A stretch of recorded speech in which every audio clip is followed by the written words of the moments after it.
can't do rescue or you can't do animal welfare or you can't do anything unless you want to do it first yourself.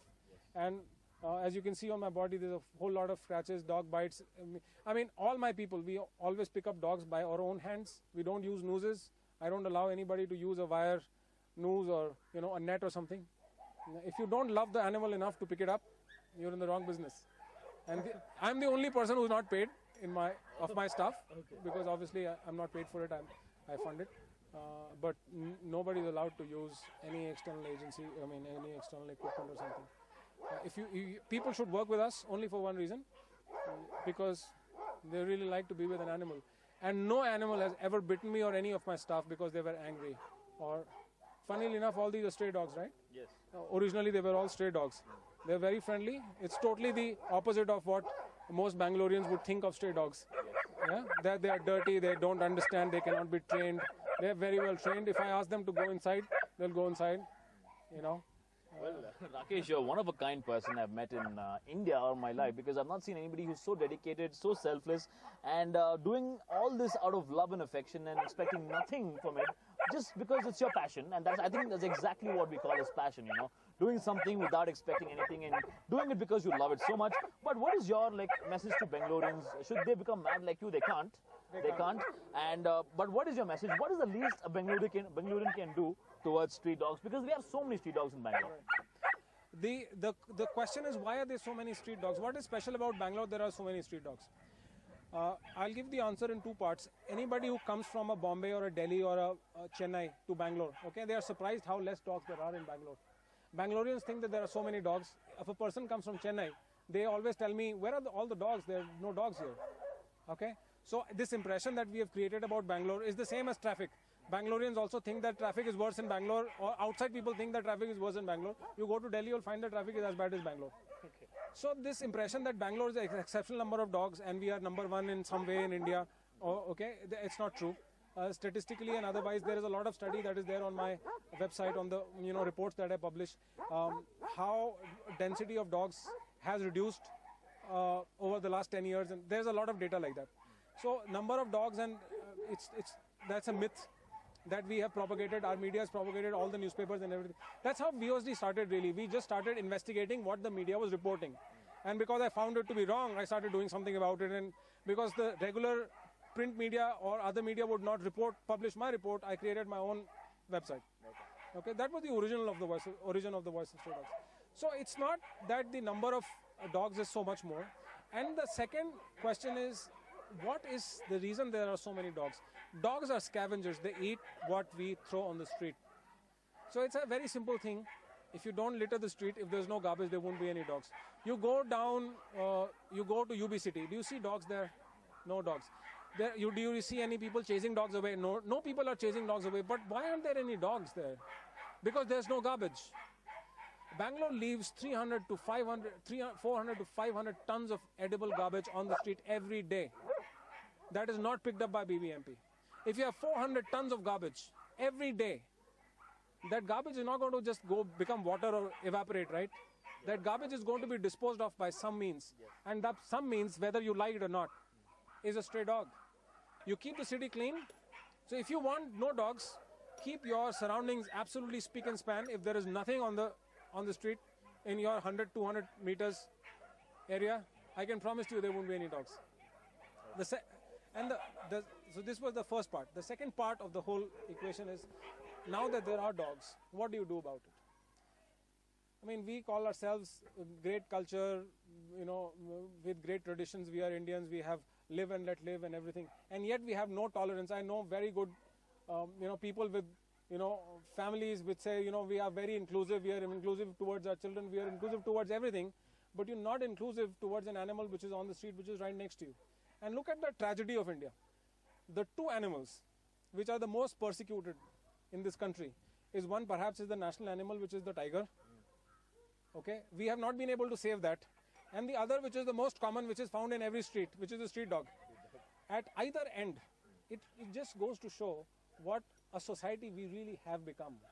We have no tolerance for anything but ourselves.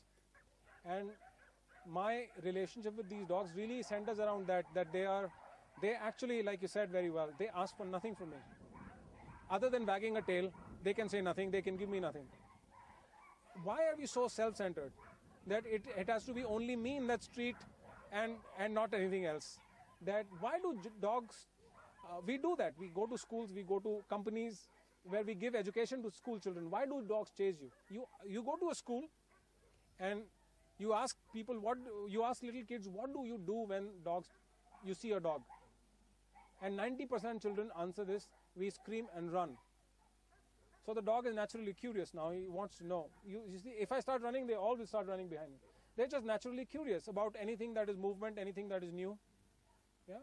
So now the next question is, why are we so disassociated with animals that we don't understand how they behave?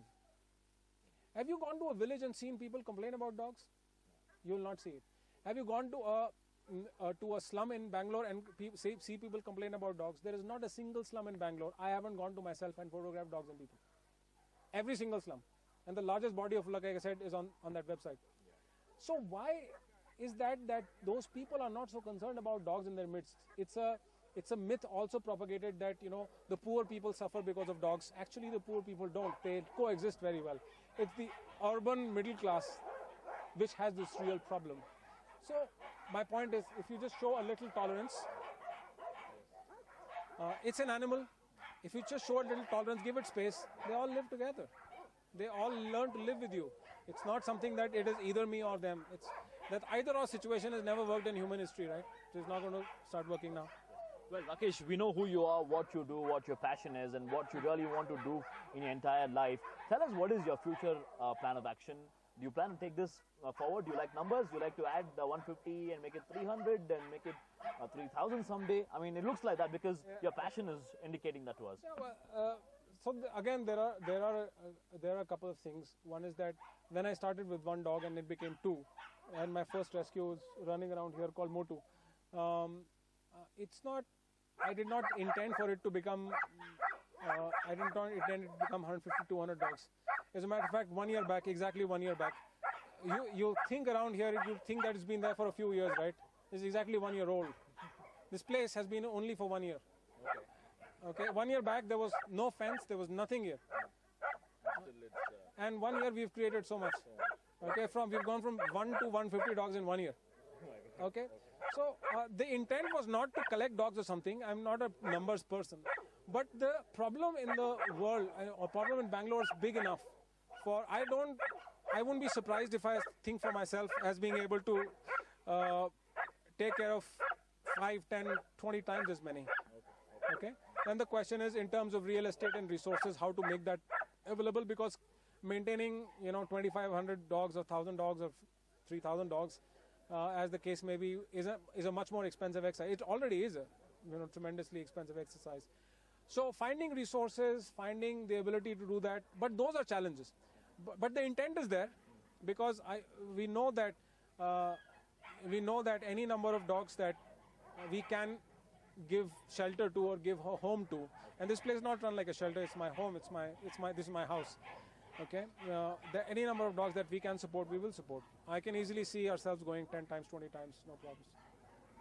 Rakesh, I can only say that it's a dream for me to actually be seeing a man like you who's so passionate about dogs. I mean, I'm a dog lover myself, but I don't know if I can ever see myself being like you, because you have reached that ultimate where I don't know if I know, I'm speechless. I don't know if I can ever find a person who's so passionate about dogs, who's doing so much for dogs, so selflessly. I congratulate you for your effort. I really respect what you're doing. I think me and the News 9 team really are proud of you. You're a proud Bangalorean who is actually doing so much for Bangalore. And we hope and we'll support you in all your endeavors in your future as well. And man, it's just amazing. Thank you. That was Rakesh Shukla getting candid with us on News 9. We call him the dog father. In fact, I call him the dog father because he is the dog father who is the godfather for all these dogs here in this farm and for all the dogs in Bengaluru. And hopefully, you've learned something out of this entire program and this lesson. The dogs are not bad. They are ultimately our best friend. And if we give them some tolerance in our society, it can be a big difference in our lives and in their lives, and we can live in harmony. With camera person Muttaraj, this is Vivek Vinayak for News 9, Bengaluru.